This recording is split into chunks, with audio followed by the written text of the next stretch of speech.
ఆంధ్రప్రదేశ్లో 2024 సార్వత్రిక ఎన్నికలలో తెలుగుదేశం పార్టీ ఏకపక్ష విజయం సాధించడం జరిగింది.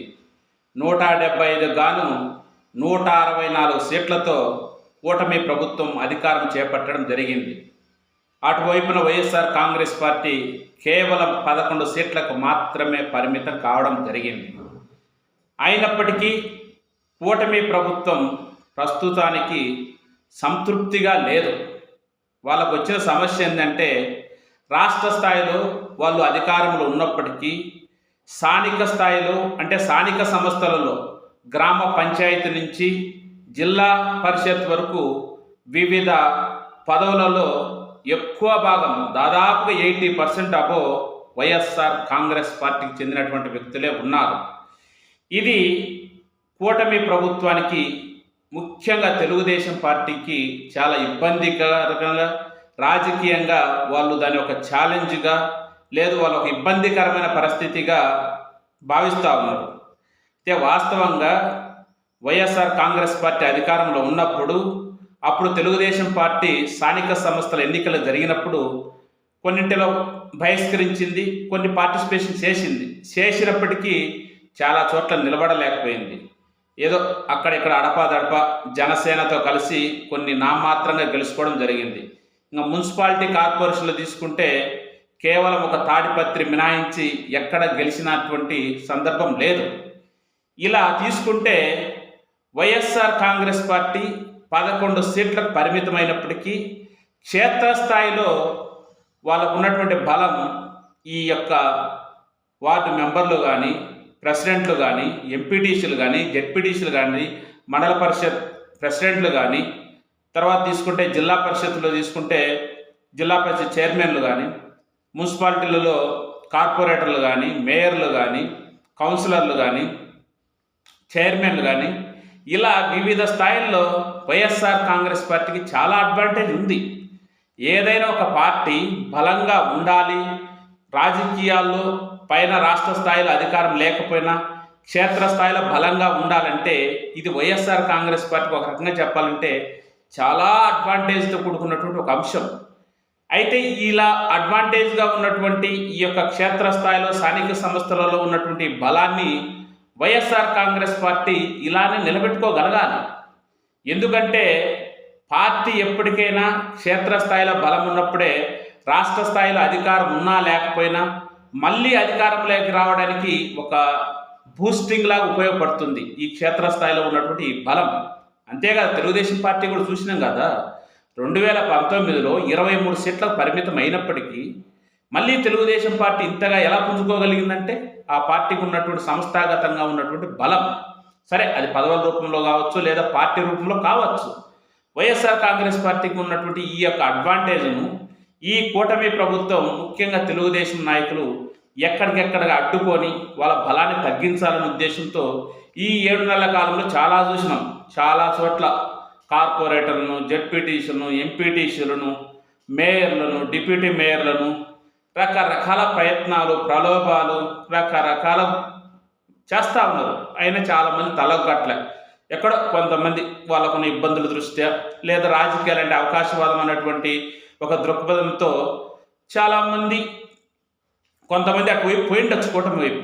కానీ తాజాగా మనం చూస్తే ఈ మధ్యకాలంలో ముఖ్యంగా చాలా చోట్ల ఖాళీ అయినటువంటి మున్సిపాలిటీలలో డిప్యూటీ చైర్మన్ల ఎన్నికలకు సంబంధించి కానీ, లేదు జిల్లా పరిషత్తులలో స్టాండింగ్ కమిటీ ఎన్నికల్లో కానీ, లేదా జిల్లా పరిషత్ మీటింగ్లో కానీ, కార్పొరేషన్ మీటింగ్లో కానీ స్పష్టంగా కనపడుతుంది వైఎస్ఆర్ కాంగ్రెస్ పార్టీకి ఉన్న అడ్వాంటేజ్ను ఈ యొక్క కూటమి నేతలు, ముఖ్యంగా తెలుగుదేశం వాళ్ళు జీర్ణించుకోలేకపోతున్నారు.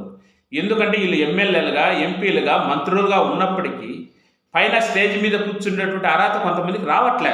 వాళ్ళ ప్రోటోకాల్ ప్రకారం మంత్రులకు, విప్పులకు, ఒకవేళ ఎంపీలకు వచ్చినా మిగతా ఎమ్మెల్యేలందరూ, విరవీగేటువంటి ఎమ్మెల్యేలందరూ కింద కూర్చోవాల్సింది వస్తుంది.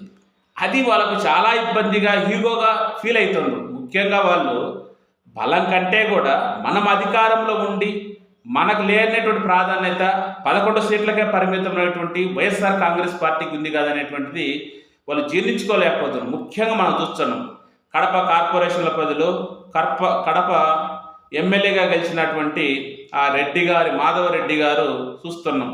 సమావేశం జరిగిన ప్రతిసారి గొడవే. ఏమంటే నాకు కుర్చీ కావాలి, పైన మేయర్ పక్క నేను కూర్చోవాలి. అసలు ప్రోటోకాల్ ప్రకారం అక్కడ ఎట్లా ఎలా ఉండాలన్నది ఆ యొక్క రూల్స్ ప్రకారము ఆ కార్పొరేషన్ అధికారులు నిర్ణయం తీసుకుంటారు. కానీ మేడం గారు దానికి విరుద్ధంగా పైన మాది అధికారం ఉంది కదా, మా ఇష్టం వచ్చినట్టు మేము ప్రవర్తిస్తాం అని ఆమె యొక్క వ్యవహార తీరు అలా ఉంది. అయినప్పటికీ వైఎస్ఆర్ కాంగ్రెస్ పార్టీ వాళ్ళకు జీటుకుని ఎదుర్కొంటుంది. ఇది మంచిదే. అలాగనే ఇంతకుముందు చూసినాం, విశాఖపట్నం కార్పొరేషన్లో స్టాండింగ్ కమిటీ ఎన్నికలు జరిగితే చాలామంది వైసీపీ కార్పొరేటర్ను ప్రలోభ పెట్టి వాళ్ళే గెలుచుకోవడం జరిగింది. విజయవాడ, కర్నూలులో వైసీపీ స్వీప్ చేయడం జరిగింది. ఇప్పుడు ప్రస్తుతం తాజాగా గుంటూరు కార్పొరేషన్ చూస్తున్నాం. అక్కడున్న మేయర్ గారికి, ఆ అధికారులకు, ఆ తెలుగుదేశం కార్పొరేటర్ల మధ్య జరుగుతున్నట్టు రచ్చ ఇట్లా ప్రతి చోట మొదలైంది. కారణం ఏంటంటే ఇదే, ఈ యొక్క అహంభావమే. మేము అధికారంలో రాష్ట్ర స్థాయిలో ఉన్నాం కాబట్టి క్షేత్రస్థాయిలో కూడా అంటే పైనుంచి కింది వరకు అంతా మేమే ఉండాలి అనేటువంటి ఒక అహంభావ ధోరణి. అయితే ఇక్కడ వైఎస్ఆర్ కాంగ్రెస్ పార్టీ ఇక్కడ కరెక్ట్గా క్యాచ్ చేయాల్సిన పాయింట్ ఏంటంటే ఇది కరెక్ట్ అయిన టైం. ధైర్యంగా నిలబడండి, సాధ్యమైనంత వరకు మీ వారిని కాపాడుకోండి. సరే ఫలితాలు ఎలానే ఉండని, మనం చేయగలిగేది ఏమీ లేదు. ఇప్పుడు ప్రయత్నం అనేది చేయాలి. ఇప్పుడు హిందూపురంలో ఉంది, అక్కడ ఎవరో ఆ యొక్క చైర్మనే అటువైపు పోవడం జరిగింది. సరే పోయినప్పటికీ ఉన్నోళ్ళనైనా కరెక్ట్గా నిలబెట్టుకోగలగాలి, వాళ్ళకి ధైర్యం చెప్పాలి, అవసరమైతే వాళ్ళకి ఆర్థికంగా తోడ్పాటు అందించాలి.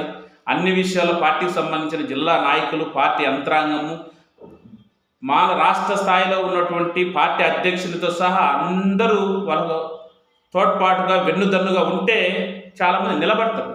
అలా నిలబడటం వల్ల వీళ్ళకి ఏకపక్ష ధోరణి, వీళ్ళకి ఏకపక్ష శాస్త్రాలు అనేవి జరగవు. దానివల్ల ప్రజాస్వామ్యానికి మంచిది, ప్రజలకు మంచిది. వాళ్ళు ఏంది మొత్తం అధికారం మాదే కాదనే ఉద్దేశంతో వాళ్ళు ఏకపక్ష నిర్ణయాలు తీసుకునే అవకాశం ఉంది. అలాంటి వాటికి ఇట్లాంటి ఈ వివిధ స్థాయిల్లో అడ్డుకట్టేసి సువర్ణ అవకాశం, ఈ అవకాశం చేజేతలో చెడగొట్టుకోవద్దు. సరే కొంతమంది ప్రణాళిక ప్రకారం ముందుకు వెళ్తున్నారు. ముఖ్యంగా నేను చూసిన తునికి సంబంధించి అక్కడ దాడిశెట్టి రాజా గారు ఆ పార్టీకి సంబంధించినటువంటి అంటే వైఎస్ఆర్ కాంగ్రెస్ పార్టీకి సంబంధించినటువంటి కౌన్సిలర్లందరినీ ఆయన ఒకసారికి తీసుకుపోవడం, కొద్ది జాగ్రత్త పడడం, చేజారిపోకుండా అక్కడ ఉన్నటువంటి మున్సిపాలిటీ అనేది కొద్ది జాగ్రత్త పడుతున్నారు, మంచిదే. అలా రాష్ట్రంలో ఉన్నటువంటి ప్రతి చోట వాళ్ళు బలప్రయోగం చేస్తారు, అధికారం వాళ్ళది కాబట్టి దానికి ఎదుర్కొండే విధంగా వీళ్ళు ప్రణాళికలు రచించుకొని ముఖ్యంగా భయపడేది ఉండకూడదు. రాజకీయాలు ఏముంది, అసలు ఒక రకంగా చెప్పాలంటే తెలుగుదేశం పార్టీ అనేది వైఎస్ఆర్ కాంగ్రెస్ పార్టీ అధికారంలో ఉండగా పోటీ చేయడానికి కూడా భయపడిపోయింది. ఆ భయపడిపోవడం వల్లనే ఈరోజు ఈ స్థాయి దాపురించింది. ఇప్పుడు చాలామంది చూస్తున్నాం, ముఖ్యంగా కడపలో శ్రీనివాసరెడ్డి గారు, ఆయన భార్య మాధవరెడ్డి గారు, మేము ఈ మేయర్ జులకీకపోతున్నాం, ఈ కడప మేయర్ పీట మేమే దక్కించుకుంటాం. అది నీతి కాదు కదా స్వామి. నీకు ధైర్యం ఉంటే ఎలక్షన్ ముందు పోటీ చేసి నీ మంద బలమో, మణి బలమో, మజిల్ బలమో ఉపయోగించి అప్పుడు గెలిపించుకోవచ్చు కదా కార్పొరేటర్లను. అలా కాదు, ఎవరో పార్టీకి అభిమానంతో గెలిచినటువంటి వాళ్ళని డబ్బు మదంతో కొన్ని ప్రజాస్వామ్యాన్ని అపహాస్యం చేయాలనేటువంటి వాళ్ళు ప్రజాస్వామ్యంలో వాస్తవంగా చెప్పాలంటే ప్రతి పార్టీలో ఉండరు, ప్రతి రాజకీయ పార్టీలో ఉండరు, ప్రతి ప్రభుత్వం ఉన్నప్పుడు ఉంటుంది. కానీ ఇది మంచి పద్ధతి కాదు.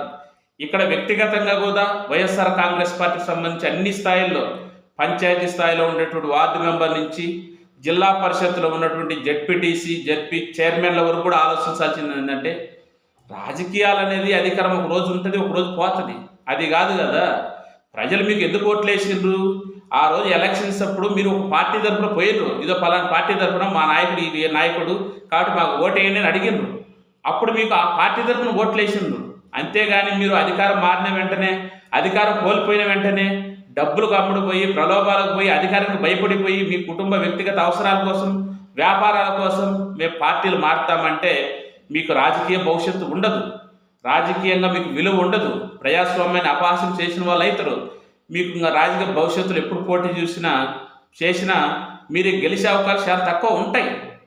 కాబట్టి అలాంటి వాటికి అవకాశం ఇవ్వగాకండి, ధైర్యంగా నిలబడండి. కేవలం మీ వ్యక్తిగత స్వార్థాలే కాదు, రాజకీయంలోకి వచ్చినప్పుడు అవసరమైనప్పుడు ప్రజాస్వామ్య పరిరక్షణకు ప్రజల కోసం నిలబడాల్సిన సమయాలు వస్తాయి అప్పుడప్పుడు.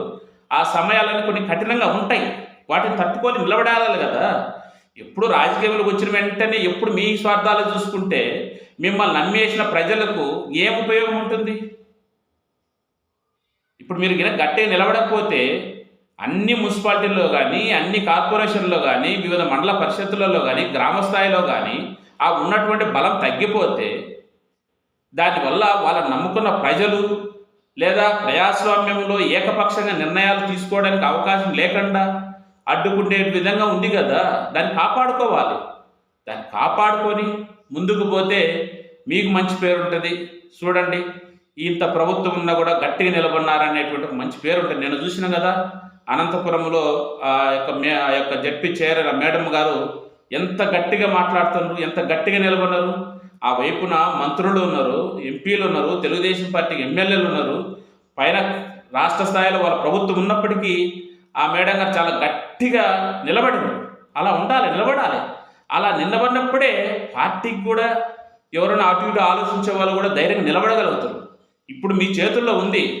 ఒక రకంగా చెప్పాలంటే వైఎస్ఆర్ కాంగ్రెస్ పార్టీ యొక్క భవిష్యత్తు ఇప్పుడు ఏదైతే ఈ క్షేత్రస్థాయిలో బలం ఉందో పంచాయతీ స్థాయి నుంచి జిల్లా వరకు ఈ బలాన్ని కాపాడాల్సిన బాధ్యత ప్రస్తుతం వివిధ స్థాయిలలో వివిధ పదవుల్లో ఉన్నటువంటి వార్డు మెంబర్లు, పంచాయతీ ప్రెసిడెంట్లు, జడ్పీటీసీలు, ఎంపీటీసీలు, కార్పొరేటర్లు, కౌన్సిలర్లు, మేయర్లు, జిల్లా పరిషత్ చైర్మన్లు మీ అందరి చేతుల్లో ఉంది. గట్టిగా నిలబడండి, నిలబడి ప్రజాస్వామ్యాన్ని పరిరక్షించుకోండి. అదే కదా మనకు కావాల్సింది.